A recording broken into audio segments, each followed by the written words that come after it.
Days after the US Secretary of State Marco Rubio announced that the acting president of Venezuela, Delcy Rodriguez, would be arriving in India and that the US would like to sell India as much of energy as it can, and there are opportunities in connection with the Venezuelan crude, Rodriguez has arrived in India on Wednesday evening. After Rodriguez and several ministers in her cabinet arrived in India, they were welcomed by Joint Secretary in the South America Division of the Ministry of External Affairs, Dr. Aman Puri. And Rodriguez is set to meet the Indian Prime Minister Narendra Modi on Thursday. Significantly, Rodriguez is accompanied by several important ministers in her cabinet, including the Ministers for Economy and Finance, Science and Technology, Transportation, Communication and Information, and Foreign Affairs. This is one visit that is not only going to be watched out across India and Asia, but also the West, including the US. It comes at a time when Venezuela has become the third largest crude exporter to India in the month of May.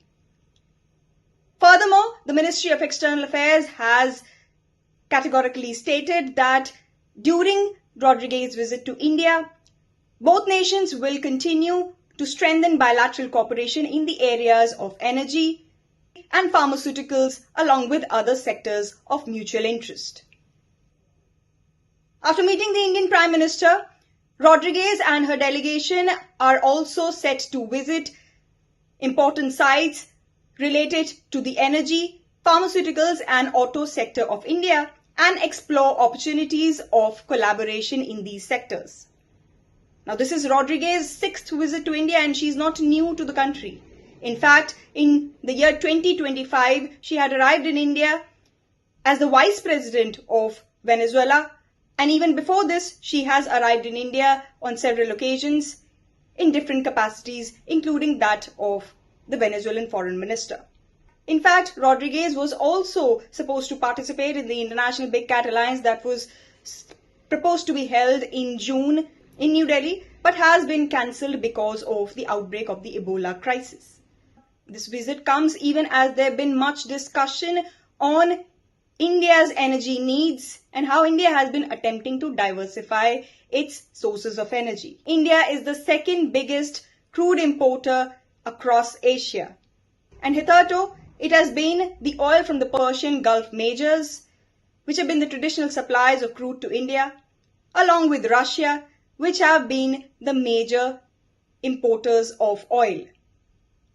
However, surprisingly, India has ramped up crude oil imports from Venezuela, especially this year, and critics and the opposition parties of India have targeted the Modi government, alleging that there is a possibility that ramping up of heavy crude oil from Venezuela could be a result of the alleged pressure applied by the US on India.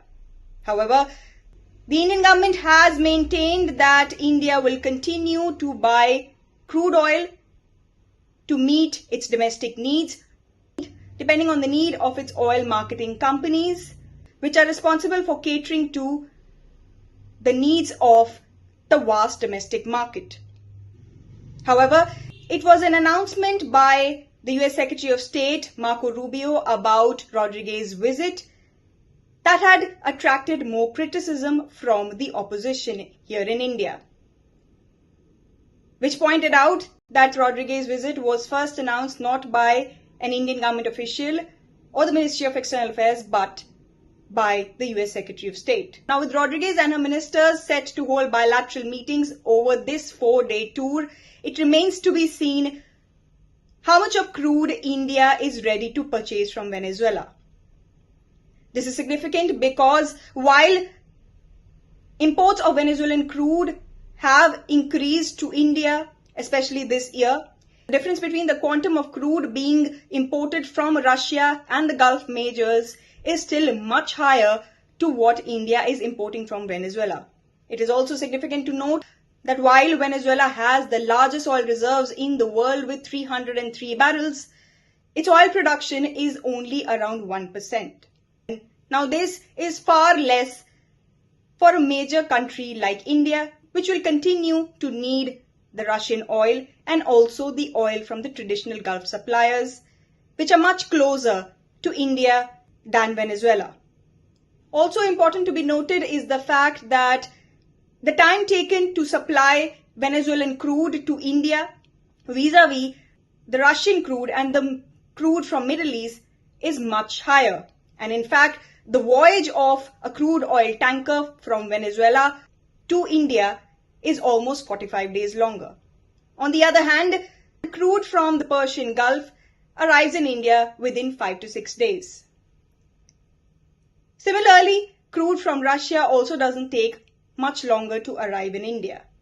Furthermore, most of the Indian refineries are more accustomed to processing the Russian grades or the traditional Middle Eastern grades as compared to the very heavy, thick Venezuelan crude. Experts say that Venezuelan crude is not everybody's cup of tea. And while Indian refiners are able to process some volumes of Venezuelan crude, most of the refineries would not be able to process large volumes of Venezuelan crude continuously.